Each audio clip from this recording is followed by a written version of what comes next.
G'day viewers, Season 2, Episode 6, Sunday SHITSHOW. We're back. Where you been, Mark? Mate, it's been a while. Has been a while. Been on a bit of a trek overseas, come back, and this is actually the first time I've been able to sit on the lounge. My old sciatic nerve is not doing too good, but... That's no good, mate. But anyway, we've got a few stories to tell about that. And what about you, Stu? You know, like, we shouldn't be calling this a comeback. I've been away myself, mate. Yeah, went away for a couple of weeks. Took my better half, my personal PA, beautiful girlfriend, on a holiday. Nice. So, yeah, got away. Yeah.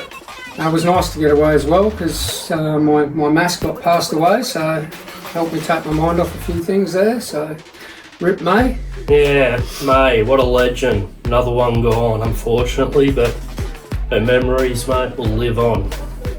Yeah, sure will. Yeah, so a very sad time, and it's just taken us a little while to get refocused, get back into it. Get the ball rolling, but don't worry, we're back. We're back, yeah.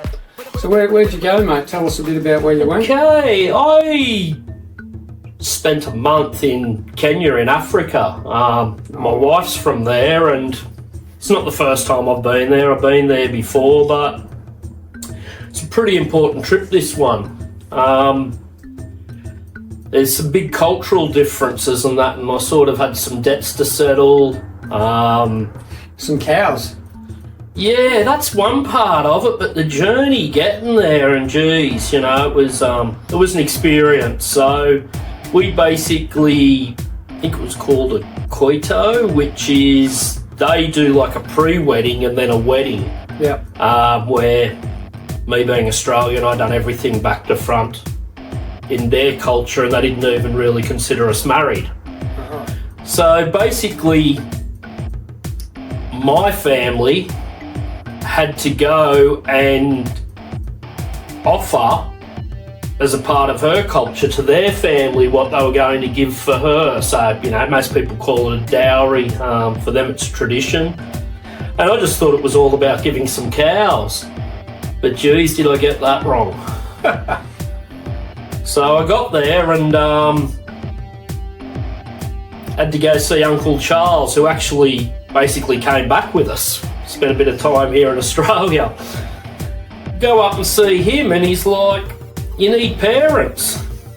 I'm like, I don't have parents. They've passed away. You know. And he's, no, you got to have parents. I'll get you some. So anyway, go back. 2 days later, I'm back meeting who I'll call my my Kenyan father and mother, and surprised the 3 daughters when I started calling them sister. But anyway, that's another story. So done that, then the big event came. So it was, the first part is actually negotiations, and we had a bit of a pre-meeting with her family members. I had to put together basically a team of about 8 to 10 people. So my team was my new parents I just met, even though they were a different colour to me and stuff, but the new parents. Alice's sister actually helped out a lot. Her and her husband joined my team to keep things fair. Yep. Scientist that she works with, he came along. And then an African friend, Dan, but Dan is too young to negotiate on my behalf, so we had to do it all properly. So anyway, we're all sitting in this big lounge room opposite each other. And then, geez, did they take me by surprise. First thing they do is bring a woman out. What's going on here? She's all dressed up, and I honestly thought they were trying to stitch me up. They're like, is this your wife? I'm like, no. in the back of my mind, I'm thinking, geez, you know, this is a bit like Talking Heads as the days go by. This is not my beautiful wife. I'm like, no. They're like, oh, really playing me. Then they bring Alice out and then ask the question, which of course, yes, and then she has to agree she knows me. We go through that. So anyway, then they had to introduce, my parents had to introduce themselves, and I had to have a clan. And over there they have 7 clans. But I sort of, being me, wanted to be a bit different. So they're like, you know, there's warthog, there's snake, there's this. I'm like, no, I'm from Australia, I want to be kangaroo. Fair enough. At first, can't do that. I'm like, why? I'm not from here. So anyway, they all agreed, so kangaroo clan, here we go. So first. So then the negotiations start. We're all sitting there, and then the older uncle, okay, what have you bought? So my father starts out, got 2 cows, we've got this one and a calf. So, you know, there's questions, what colour is it, what's this, and they're like, okay, they accept that. Then the next one's another cow. And they're asking, I'll call him Peter, but my newfound adopted dad, what colour is it and how big? And I can't even remember the colour, but anyway, he's told them and he's like, this big. And the uncles, no, we want this big. I'm like, geez, okay. Then there's a bull. So we done the bull, then there's the 5th one. And the 5th one I don't actually give. That's so I sort of stay in debt to them. But tell you what, I thought I knew a bit about the culture, but that was... Curveball That City. was crazy. But no, I went to some, you know, caught up with so much family. My wife's niece had a baby the day after our thing, which Jolene was there with us, so that was awesome. We all got to, yeah, spend a bit of time and really catch up, and 1 month just wasn't long enough. Then I headed up to the farm, and I love the farm where her parents are. It's like a 8.5 hour drive on the shittiest roads you can imagine to get there. It's a long, slow journey, but it was good. And then I had an old lady give me a chicken, which I was meant to slaughter and stuff, but that didn't happen. But anyway, that chicken's now named Supper.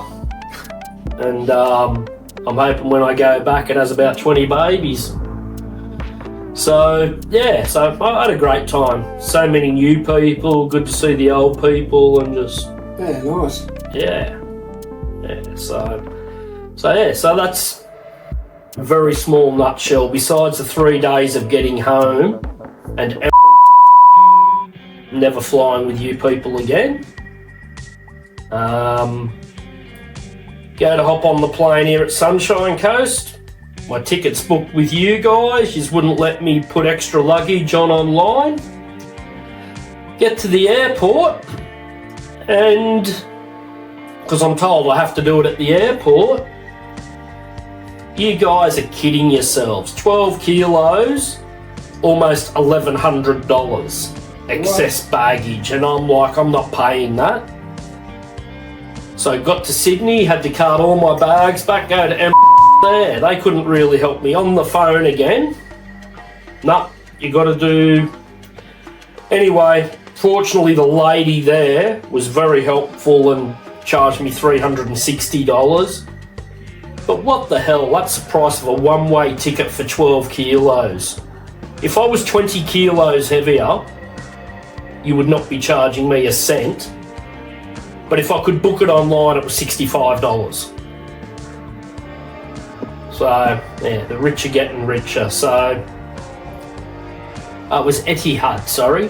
So, Etihad, sayonara, goodbye. I'm never flying with you again. So, not Emirates? No, sorry, not Emirates. It was Etihad. Right. Yeah. So, yeah, but anyway, talk about being stitched up. I thought the fake bride was one, but excess baggage. That's just ridiculous. Yeah, you got hook, line and sinker. Right. Yeah. There you go. Yeah, so look into the crystal ball from the previous issues, Stu. There's a few little announcements. Yeah, well, WSL have done a backflip, and they're now going to go back to the old way.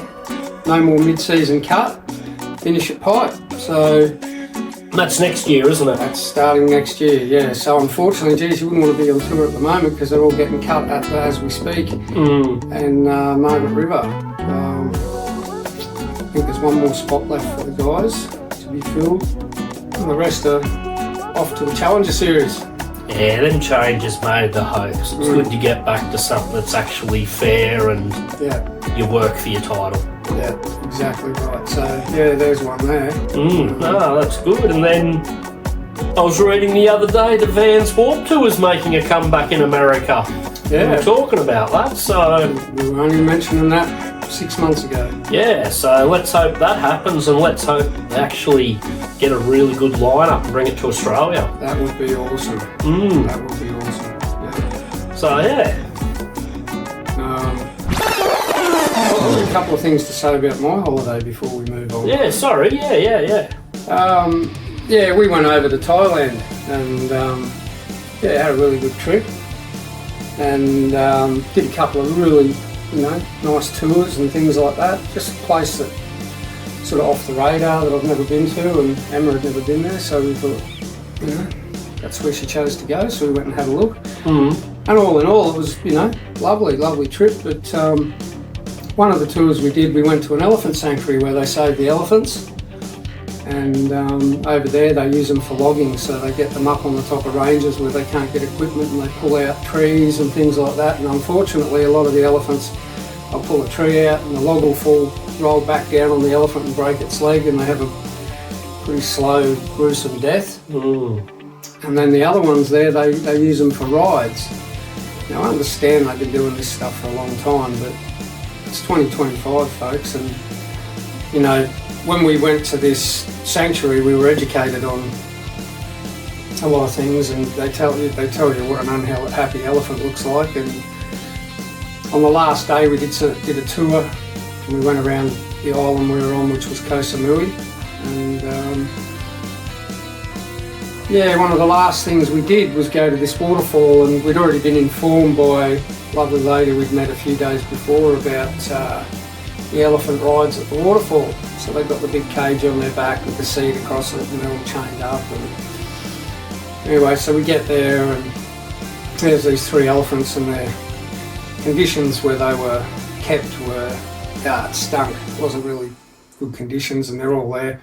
And one of the elephants in particular looks very unhappy, and you'll see from the clip I've submitted that it wasn't happy. An elephant that's swaying like that and looking the way it did is just not in a happy state. And you could just see by this animal's eyes that it had had enough.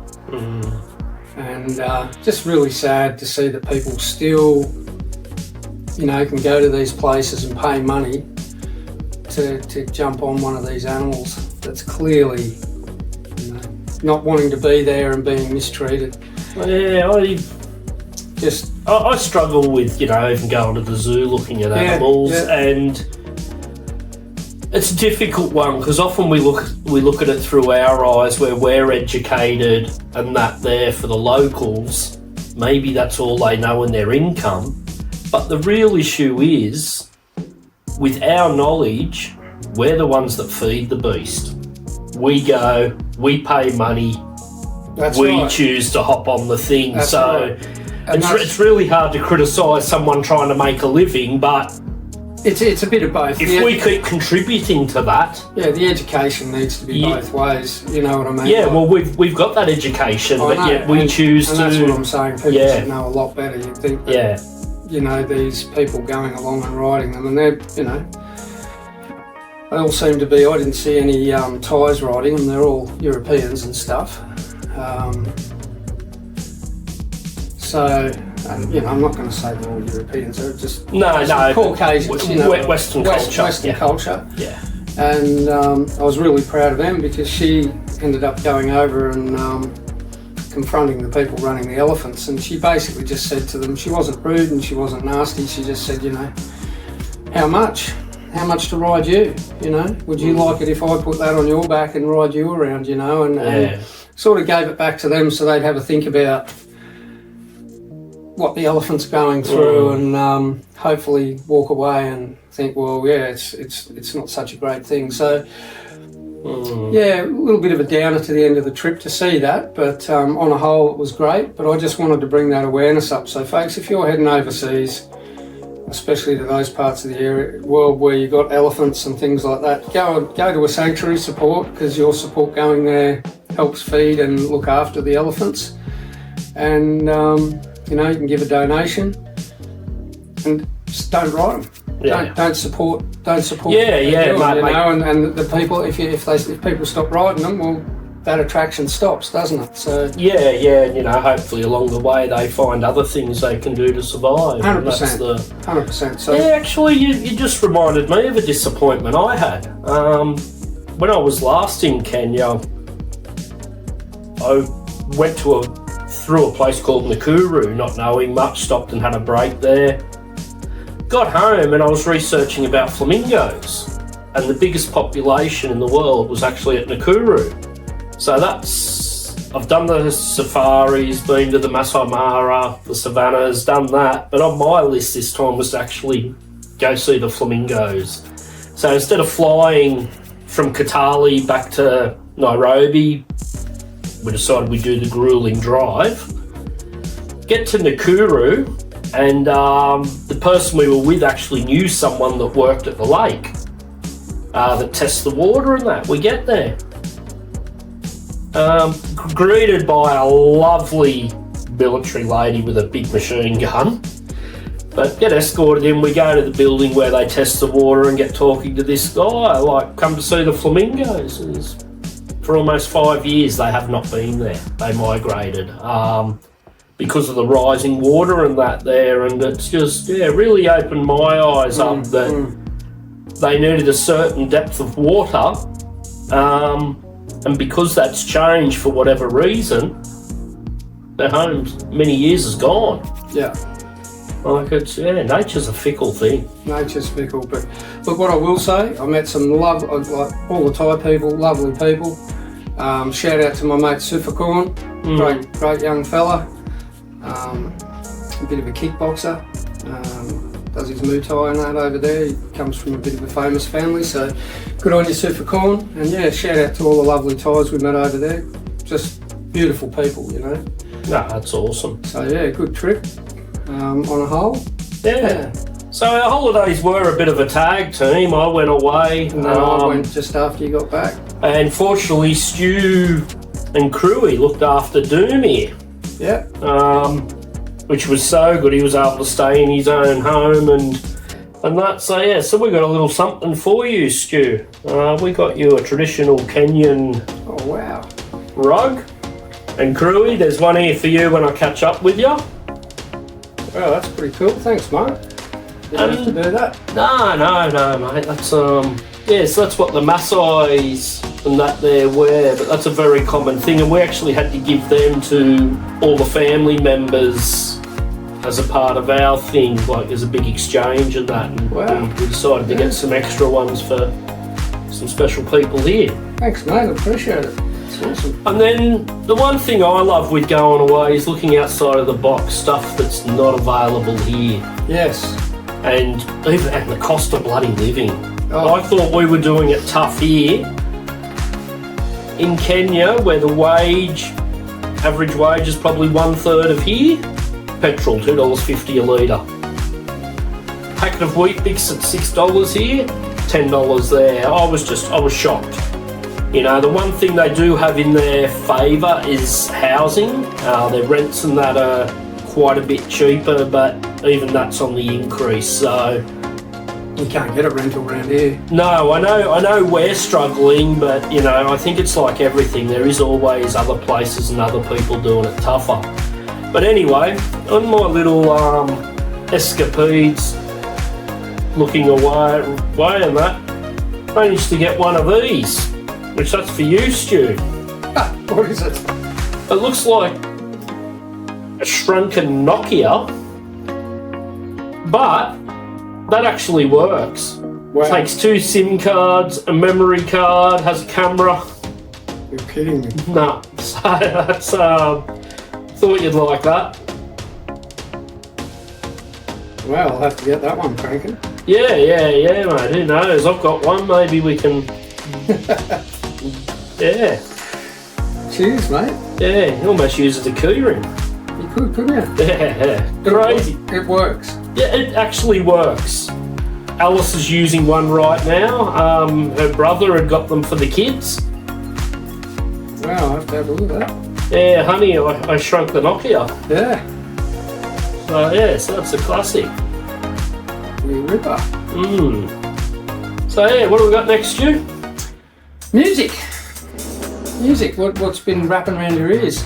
For me, been listening to a lot of new stuff and stuff I haven't listened to for, like a lot of new stuff and just, looking for something different. And what's really tickling my ears the last few days is the hardcore punk band from the US, Turnstile, and their new song, Look Out For Me.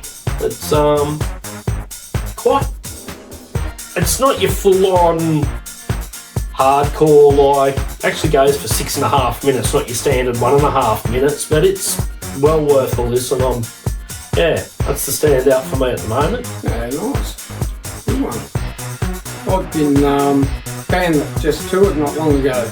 I've been revisiting them, Blast from the Past. You can always trust me to go old school. So I've been listening to a bit of Offspring, and my song this week is Come Out and Play. Yeah. Keep them separated. Yeah, bit of an old favourite, so yeah, good on you, Offspring. Good to see you still kicking. Well done. And then we've got coming back because they cancelled the Nambour show, but my favourite Australian Asian hardcore people, Speed, they're coming and playing Nambour on a Thursday night, July 17, at Black Box Theatre.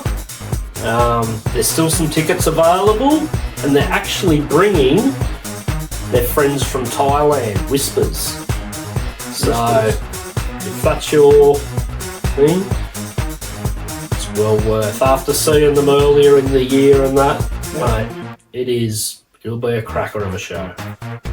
Yeah, well, we've got another event coming up, Mark. We've got Pricey's got the big weekend happening again. That's on the 12th of July. Black Flag Brewing Company. And headlining that this year is the Goons of Doom. Hey, Aussie right. Aussie right. Well, actually Aussie wrong. Born Deadly. It'd be great to see the boys, so that should be pretty big. Yeah. Pricey will be going again, so... That's mad. And you'll notice a new thing on the website with the Sunday Shit Show. We're doing reviews now. The most recent one is our mates from Fake News dropped their new album, which is a cracker, and there's a review up on that. You can actually stream the album straight on the website and see their film clips, so it's worth checking out. And if you've got a song or an album you want to review, reach out to us and yeah, give us a hit. We'll see how many poos we can give it, and in our case, our shits are good. Yeah, that's right. So, it's the good shit. It's the good shit. That's it. Yeah. So yeah, and as with the other songs that we've chosen, they'll be up on the blog post on the website, and yeah. 100%. So surf, Stu. Surf. Yeah, we've had a lot of big news that WSL's been in Australia. Yeah, we've had Bells, so we had our own Isabella Nichols took out the women's down at Bells. Good on you, Bella. Ripping. Well-deserved win. Definitely. And then another local hometown hero, Julian. He got a wild card into the Bonsai Pro at Burleigh Heads, and just giant killed. Went through, came through, won the trials, went through the event just taking everyone out that he faced, and was very unlucky. I'm not going to go into the controversy of it, but was very unlucky not to take out the event, coming second to Felipe Toledo. So, well, good on you, Jules. Yeah, with that, we believe in supporting our mates, and there's actually a blog post up under the Sunday Shit Show regarding Julian's journey on the Gold Coast Pro, and then there's talk of him rejoining the tour. Yeah, well, he's on the Challenger now, which is just starting up, so go hard, Julian, you deserve to be on there. And some of the airs he did, my God. Oh, he was going for broke. I'll tell you, he was ripping, that's for sure. He's real, And I want to give our little mate Kai a big, Kai Clements a shout out. He just took out the district school titles for 16-year-old boys, and our other mate Smith, he got 4th, so well done boys, both SRH team riders. Repping the spade. Repping the spade and ripping, so good to see the boys amongst it and doing really well.